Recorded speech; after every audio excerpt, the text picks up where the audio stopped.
तो हमको ध्यान के लिए कुछ विधियां बताई जाती हैं कि इन विधियों का प्रयोग करके आप ध्यान कर सकते हैं। जैसे कि अगर हम एक विधि की बात बोलें तो आपको सांस पर ध्यान लगाने की विधि कही जाती है।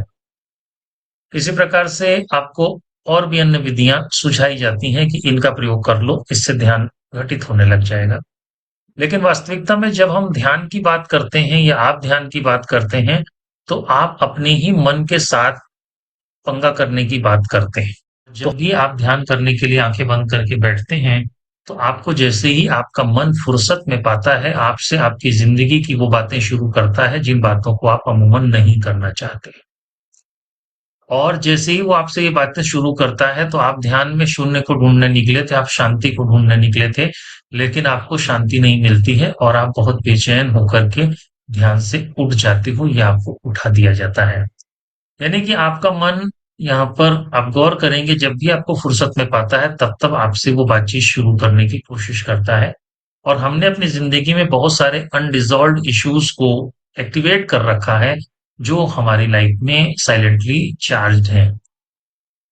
जब हमारे मन की जो शक्ति है वो बाय डिफॉल्ट बहुत ज्यादा है और हम उसको अपने कंट्रोल में नहीं कर पा रहे हैं। सही है? क्योंकि एक बात और अगर आप गौर करोगे, तो आप अपने भीतर अनवरत एक बातचीत में बने रहते हो। जैसे ही आप सोकर उठते हो, जो भी काम कर रहे होते हो, आप बाहर से तो कुछ और काम कर रहे होते, लेकिन आप आपके भीतर एक बातचीत चल रही होती है और वह बातचीत लगातार कायम रहती है। वह बातचीत अगर बहुत बढ़ जाए, तो आप बहुत बार वीकनेस भी फील करने लगते, आप बहुत बार घबराहट भी फील करने लगते। और अमूमन ये बातचीत लगातार जारी रहती है, जिस बातचीत को हमें बंद करके रखना बहुत जरूरी है। सही है? सबने इस बातचीत को महसूस किया? ये बातचीत विदाउट फ्यूल नहीं हो रही है, आप अपनी बहुत कीमती ऊर्जा को खर्च कर रहे हो और आपका मन आपकी उस ऊर्जा को लगातार खा रहा है। हमें किसी न किसी ऐसी युक्ति का सहारा लेना पड़ेगा, जिसके माध्यम से हम अपने मन के द्वारा किए जा रहे इस क्रियाकलाप को रोक सकें। हम मन के साथ जब इस क्रियाकलाप को रोकने की कोशिश करते हैं, तो हमारे मन को कोई ऐसा विषय चाहिए जिससे हमारे मन को आनंद की या मनोरंजन की प्राप्ति हो। अगर हम विदाउट किसी लॉजिक के कोई विधि पर काम करेंगे, तो हमारा मन हमारे साथ अनुशासन में नहीं आएगा। या आपने महसूस किया होगा कि यदि लाइफ में कोई बात ऊंची नीची हो जाए और आपका मन चल रहा हो, तो आप लाख कहते हो अपने आप से कि भैया चुप हो जाओ, मुझे सो जाने दो। लेकिन आप पाते होगे कि वो चुप नहीं होता और अपनी बातचीत जारी रखता है। वो हमारी कोई सुनता भी नहीं है, वो अपनी केवल बात कह रहा होता है और अपनी ही बात पर चल रहा होता है। और वो ये मान के बात कर रहा होता है कि वो जो भी आपको सुझाव दे रहा है वो सही है और उन्हीं पर अमल आपको करना चाहिए। ये जो बातचीत है, इसमें अगर आप गौर करेंगे तो वॉल्यूम भी बहुत मैटर करता है। कम आप अपने भीतर कोई भी आवाज को धीमे से भी प्रकट कर सकते हो और आप अपने भीतर कोई आवाज तेजी से भी प्रकट कर सकते हो।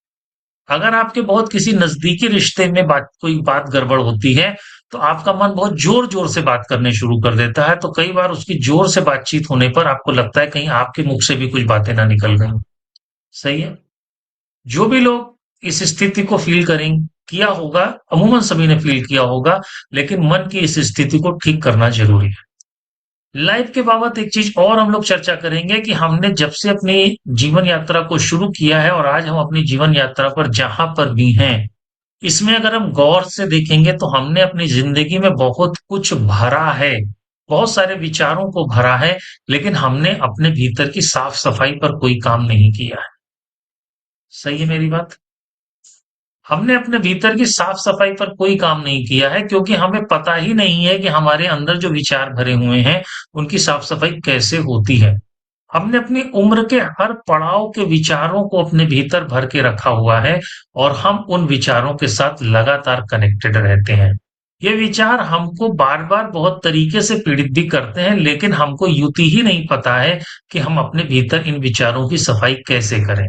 यदि आज हम अपनी उम्र को 40 साल मान लें, तो जब हमारी उम्र 10 साल, 15 साल या 20 साल तक की थी, तब तक के जो विचार थे, उनकी आज की लाइफ में कोई कीमत नहीं बची है।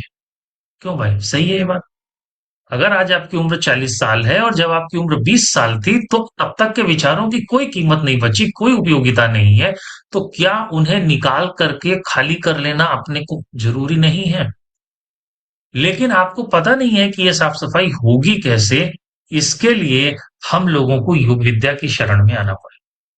हमारे ऋषियों ने हमारे मस्तिष्क को शांत करने के लिए, मस्तिष्क को ताकतवर बनाने के लिए एक युक्ति बताई है जिसका नाम है त्राटक क्रिया। ये जो त्राटक क्रिया है, यह जितनी भी और आपने विधियां सुनी है ध्यान की, उनमें सबसे शक्तिशाली है, क्योंकि यह ऋषियों के द्वारा टेस्टेड है। यह क्रिया का जब हम अभ्यास करते हैं तो इस अभ्यास को करने की, नहीं प्रैक्टिकल नहीं होगा, आज थ्योरी की बात होगी, फिर प्रैक्टिकल जब हमारे सेशन को ज्वाइन करेंगे तब होगा। तो जब आप त्राटक क्रिया का अभ्यास करते हैं तो त्राटक क्रिया के बारे में काफी लोगों ने सुना होगा। शास्त्र में इसके बारे में बहुत ज्यादा डिटेल नहीं दी गई है, लेकिन जब आप इसका अभ्यास करते हैं किसी गुरु के सानिध्य में, तो बहुत तरीके से इस साधना में आपको प्रवेश कराने की युक्ति स्थापित की जाती है और आपको इस साधना में प्रवेश कराकर गहरे ध्यान तक और मन की गहन शांति तक ले जाने का प्रयास किया जाता है। यौगिक संदर्भ में अगर हम त्राटक क्रिया की बात करेंगे तो त्राटक का अर्थ किसी भी विषय वस्तु पर अपलक टकटकी लगाकर देखना होता है। वो विषय वस्तु कुछ भी हो सकती है। अगर आपको गुरु ने निर्देशित किया है किसी विषय वस्तु को तो सबसे अच्छा होगा, तो आप बहुत सारे विषयों पर त्राटक कर सकते हैं। आप सूर्य पर त्राटक कर सकते हैं, आप चंद्रमा पर त्राटक कर सकते हैं, आप बिंदु पर त्राटक कर सकते हैं, आप ज्योति पर त्राटक कर सकते हैं, आप अपनी छाया पर त्राटक कर सकते हैं, अपनी आंख की पुतली पर कर सकते हैं। ऐसे बहुत सारे विषय हैं जिस पर आप इस अभ्यास को कर सकते हैं। लेकिन इन सभी अभ्यासों में सबसे अच्छा और प्रभावशाली अभ्यास है ज्योति पर त्राटक का अभ्यास। हम लोग आपको ज्योति पर त्राटक का अभ्यास कराएंगे, और जब इस अभ्यास को करेंगे तो आपके मन को शांत करने के लिए जिस रोमांच की जरूरत है, जो नयापन आपका मन ढूंढ रहा है, उसे इस अभ्यास से मिल जाएगा। और इस अभ्यास को करके जैसे ही आपके मन को नया काम मिल जाएगा, नई खोज या नई उपलब्धि मिल जाएगी, आपका मन उस विषय पर लग जाएगा और आपको अपने भीतर जाने से जो आपका मन बाधा बन रहा था, रोक रहा था, वो नहीं रोकेगा और आप बहुत आसानी से अपने भीतर प्रवेश पा जाएंगे। यानी कि आपको अपने भीतर जाने में जो बाधा है वो आपका मन है। अगर आप स्वयं के बारे में इस बात को विचार करें कि आप जब आंख बंद करके बैठते हैं तो आंख बंद करके बैठने पर आपके अंदर विचारों का पर्दा चलता रहता है। विचारों की स्लाइड्स बराबर मूव करती रहती हैं। यदि इन विचारों को आप रोकने में सफल हो जाएं तो आपको आपके भीतर जाने में कोई असुविधा नहीं होगी। लेकिन यही विचार रोके कैसे जाएं, इसके लिए आपको किसी उपयुक्त विधि की जरूरत पड़ेगी, और विधि ऐसी होनी चाहिए जो आपके मन को रोमांचित करे, आपके मन को तरोताजा करे, आपके मन को नयापन दे। तो जब हम त्राटक क्रिया करेंगे तो ये त्राटक क्रिया इस तरीके का प्रभाव हमें दिखाती है। इस क्रिया को हम लोग जब ज्योति पर करेंगे तो जैसी दीपक की ज्योति आप देखेंगे अपने सामने, वैसी ही ज्योति आंख बंद करने पर आपके मस्तिष्क के अंदर प्रकट होगी। तो जब आपके मस्तिष्क के अंदर ऐसी ज्योति प्रकट होगी तो आपके मन को एक रोमांच, एक तिलिस्म मिलेगा कि ये क्या उसने अपने भीतर, आपने अपने भीतर देखा आपके मन। तो जैसे ही वो उसके साथ जुड़ेगा, आपको मौका मिलेगा और आप अपने भीतर की उस दिव्य शांति को महसूस कर पाओगे और आप अपने भीतर खिसक पाओगे। इस प्रकार से त्राटक क्रिया आपको आपके भीतर जाने में हेल्प करती है, और जब तक आप साधना मार्ग में अपने भीतर जाने में सफल नहीं होगे, तब तक बात नहीं बनेगी।